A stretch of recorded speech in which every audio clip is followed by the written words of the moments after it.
అందరికీ నమస్కారం. ఈరోజు మనం 8th క్లాసు డే 3 రెడీనెస్ ప్రోగ్రామ్కి సంబంధించి ఇంగ్లీషు వర్క్షీట్ 3 చూడబోతున్నాము. Let us greet. మనము ఉదయము ఏం చెప్తాము, మధ్యాహ్నం ఏ విధంగా గ్రీట్ చేస్తాము, ఈవినింగ్ నైట్ ఇలా మనము ప్రతి ఒక్కరికి గ్రీట్ చేస్తుంటాము. ఎలా ఉన్నారు ఏంటి అని. ఆ విధంగా మనము ఇక్కడ first one greetings, tick the correct greetings. ఇక్కడ మనము ఫస్ట్ చూసుకున్నట్లయితే మార్నింగ్ గ్రీటింగ్ వచ్చేసరికి good morning, afternoon greeting good afternoon, evening greeting good evening. Your friend is celebrating his her birthday అన్నప్పుడు many returns of the day.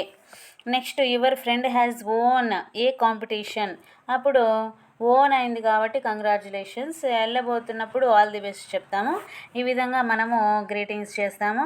Next మనము second Roman చూసుకున్నట్లయితే ఇక్కడ request using please, could you please, please దయచేసి, could you please ఇంకొంచెం రిక్వెస్ట్గా ఇవి మనం ఉపయోగించి fill in the blanks చేయాలి. ఓపెన్ ద డోర్, ఇక్కడ ఓపెన్ ద డోర్ అన్నప్పుడు could you please open the door. ఇక్కడ మనకు చివరిలో క్వశ్చన్ మార్క్, ఇక్కడ క్వశ్చన్ మార్క్ ఉంది, ఇక్కడ ఉంది, అన్నిట్లలో క్వశ్చన్ మార్క్ ఇచ్చారు. ఇక్కడ ఫస్ట్ క్వశ్చన్ మార్క్ ఉందంటే మనకు హెల్పింగ్ వర్బ్ తోటి స్టార్ట్ అవుతుంది, అంటే కుడ్ యూ ప్లీజ్ అనేది కరెక్ట్ ఆన్సర్ అవుతుంది.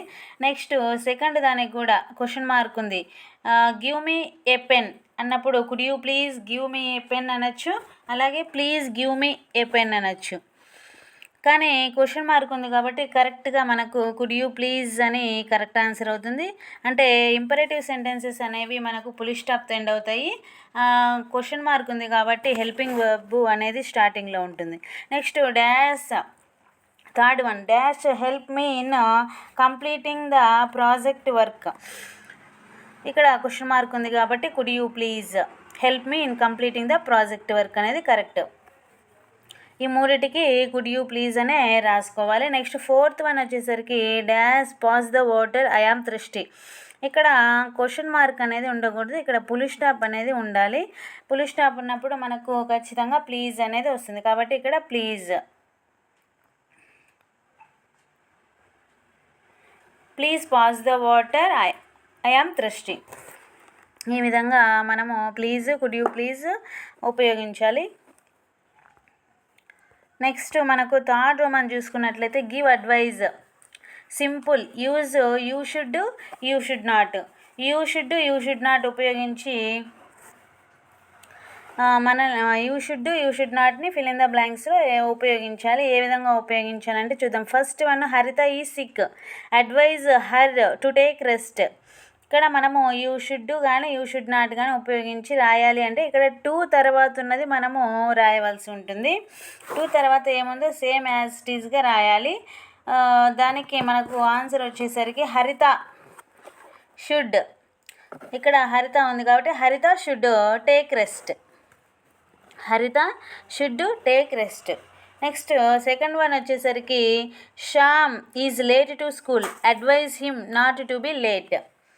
శ్యామ్ అనే అబ్బాయి స్కూల్కి లేట్ అవుతుంటాడు, అతన్ని లేటుగా రావద్దని మనం అడ్వైజ్ ఇవ్వాలి. అలాంటప్పుడు శ్యామ్, ఇక్కడ నాట్కి ముందు టూకి ముందు నాట్ ఉంది కాబట్టి నాట్ అనేది మనం యూజ్ చేయాల్సి ఉంటుంది. Shyam should not be late to school. Shyam should not be late to school, ఆ విధంగా రాయాలి. నెక్స్ట్ ఇక్కడ థర్డ్ వన్ చూసుకున్నట్లయితే your friend is not doing homework, advise him her to complete homework. ఇక్కడ చూసుకున్నట్లయితే యువర్ ఫ్రెండ్, ఇక్కడ ఉన్నది రాయాలి ముందు. హరిత అయితే హరిత, శ్యామ్ అయితే శ్యామ్, యువర్ ఫ్రెండ్ అయితే your friend.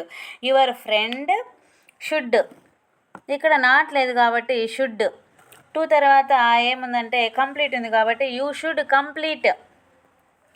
Complete the homework. Your friend should complete the homework. ఈ విధంగా మనం రాయాల్సి ఉంటుంది. ఇవి ఆన్సర్స్. నెక్స్ట్ మనము ఫోర్త్ రోమన్ చూసుకున్నట్లయితే conjunctions. Join with and but.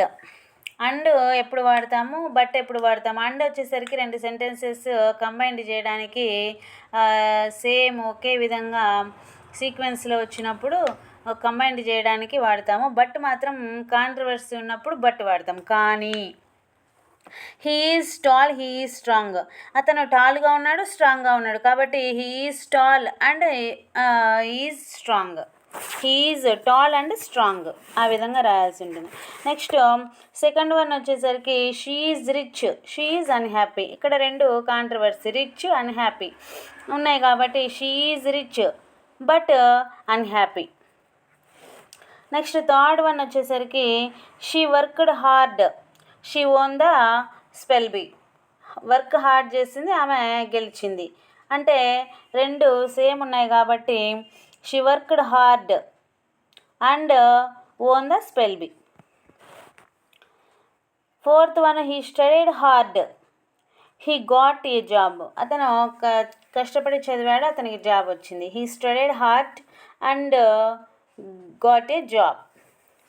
Next fourth one Srinu is fair, his sister is dark. రెండు కాంట్రవర్సీ ఉన్నాయి కాబట్టి Srinu is fair but his sister is dark. ఈ విధంగా మనం రాయాల్సి ఉంటుంది. నెక్స్ట్ మనము ఫిఫ్త్ రోమన్ చూసుకున్నట్లయితే request response. Match the request with the suitable response. May I come in, may I come in అన్నప్పుడు ప్లీజ్ కమిన్, కాబట్టి C answer correct. Next could you help me, in need I will help you. Okay, నేను help చేస్తాను అవసరమైతే అని ఇక్కడ correct answer B అవుతుంది. Next can I borrow your pen అన్నప్పుడు yes here you are, ఇదిగో తీసుకో. ఇది డి అనేది కరెక్ట్ ఆన్సర్ అవుతుంది. Excuse me please, yes of course అనేది కరెక్ట్ ఆన్సర్ అవుతుంది. ఈ విధంగా మనము ఏ విధంగా రెస్పాండ్ అవుతామనేది మ్యాచింగ్ ఇచ్చారు. ఇది డే 3కి సంబంధించిన 8th class worksheets. Let us greet. Thank you. Subscribe my channel. ఇవి ఆన్సర్స్ నోట్బుక్లో రాసుకోవచ్చు.